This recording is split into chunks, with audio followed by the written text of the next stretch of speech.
ಜೊತೆಗೆ ಜಾಯ್ನ್ ಆಗಿದ್ದಾರೆ ನನ್ನ ಕಲೀಗ್ ಪ್ರವೀಣ್ ರಾಘವ್. ನೂತನ ಮುಖ್ಯಮಂತ್ರಿ ಡಿ.ಕೆ. ಶಿವಕುಮಾರ್ ಸರ್ಕಾರದಿಂದ ಇದೀಗ 6 ಹೊಸ ಯೋಜನೆಗಳನ್ನು ಹೊರಡಿಸಲಾಗಿದೆ. ಪ್ರಮುಖವಾಗಿರತಕ್ಕಂತಹ ಯೋಜನೆ ಅಂತ ಹೇಳಬಹುದು. ಸೇಮ್ ಡಿ.ಕೆ. ಶಿವಕುಮಾರ್ ಸರ್ಕಾರದಿಂದ 6 ಹೊಸ ಯೋಜನೆಯನ್ನು ಹೊರಡಿಸಲಾಗಿದೆ.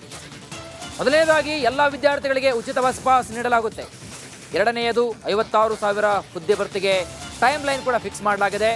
ಇನ್ನು ಮೂರನೆಯದಾಗಿ 10,000 ಭಾರತ್ ಜೋಡೋ ಸಂಘವನ್ನು ಸ್ಥಾಪನೆ ಮಾಡಲಾಗುತ್ತೆ.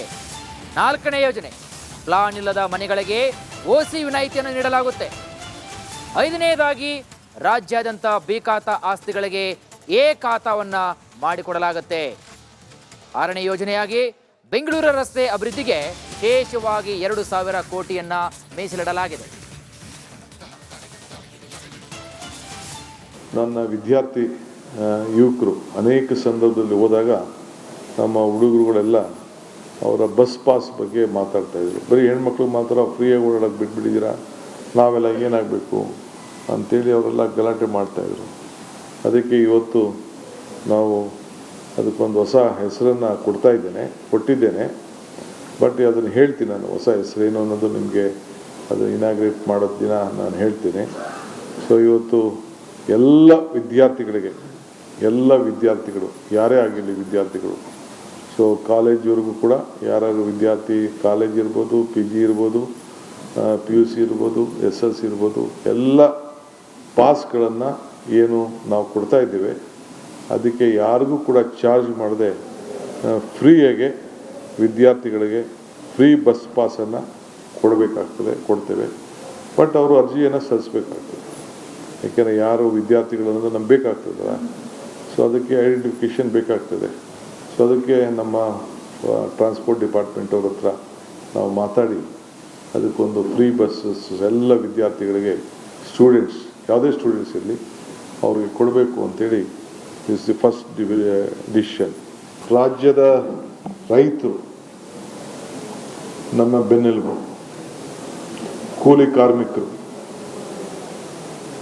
ಮತ್ತು ಎಲ್ಲ ವರ್ಗದ ಜನ, ಅವ್ರಿಗೆ ಮುಂದಿನ ದಿನಗಳಲ್ಲಿ ಅವರಿಗೆ ಅನೇಕ ಕಾರ್ಯರೂಪಗಳನ್ನು ಸೂಚಿಸಲು ತಯಾರು ಮಾಡಲು ಈಗಾಗಲೇ ನನ್ನ ಸಿದ್ಧತೆ ಕಳೆದ 6 ತಿಂಗಳಿಂದ ನಡ್ಕೊಂಡು ಬರ್ತಾಯಿತ್ತು.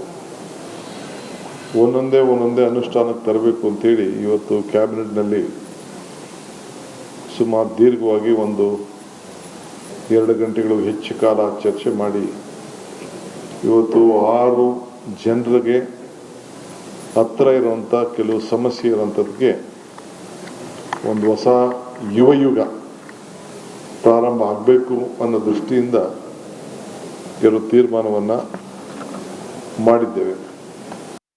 ಈಗ 10,000 ಭಾರತ್ ಜೋಡೋ ಯುವಕ ಸಂಘಗಳನ್ನು ರಚನೆ ಮಾಡಬೇಕು ಅಂತೇಳಿ ತೀರ್ಮಾನವನ್ನು ಮಾಡಿದ್ದೇವೆ. ಪ್ರತಿ ಪಂಚಾಯತಿಗೂ ಒಂದೊಂದು ಯುವಕ ಸಂಘ, ಆ ಯುವಕ ಸಂಘದಲ್ಲಿ ಕನಿಷ್ಠ 150ರಿಂದ 200 ಜನ ಇರ್ತಾರೆ. ಒಂದು ಪಂಚಾಯತಿ ಒಂದು ಸಂಘ. ಮಿಕ್ಕಿದ್ದು ಅರ್ಬನ್ನಲ್ಲಿ ಸುಮಾರು 6,000 ಪಂಚಾಯತಿ ಇದೆ. 4,000 ಅರ್ಬನ್ಗಳಲ್ಲಿ ವಾರ್ಡ್ಗಳಲ್ಲಿ ಇದನ್ನು ಸಂಘ. ಇದು ಸ್ಪೋರ್ಟ್ಸ್ಗೆ, ಕಲ್ಚರಲ್ಗೆ ಮತ್ತು ಅವ್ರದ್ದೇನೇ ಆದಂಥ ನಾಟಕಗಳಿರ್ಬೋದು, ಸಾಂಸ್ಕೃತಿಕಗಳಿರ್ಬೋದು, ಅವರ ನಾಯಕತ್ವವನ್ನು ಬೆಳೆಸ್ಕೊಡ್ಲಿಕ್ಕೆ ಮತ್ತು ಕ್ರೀಡಾ ಮನೋಭಾವನ ಇಟ್ಕೊಂಡು ಮತ್ತು ಎಲ್ಲ ನಮ್ಮ ಸೋಷಿಯಲ್ ಹಾರ್ಮನಿ ಅದಕ್ಕೋಸ್ಕರ ಭಾರತ್ ಜೋಡೋ ಯುವಕ ಸಂಘ ಅಂಥೇಳಿ ಈ ಪ್ರಾರಂಭ ಮಾಡಬೇಕು ಅಂತೇಳಿ ಮಾಡಿದ್ದೇವೆ. ಸೊ ಆ ಒಂದು ಸಂಘಕ್ಕೆ ಸರ್ಕಾರ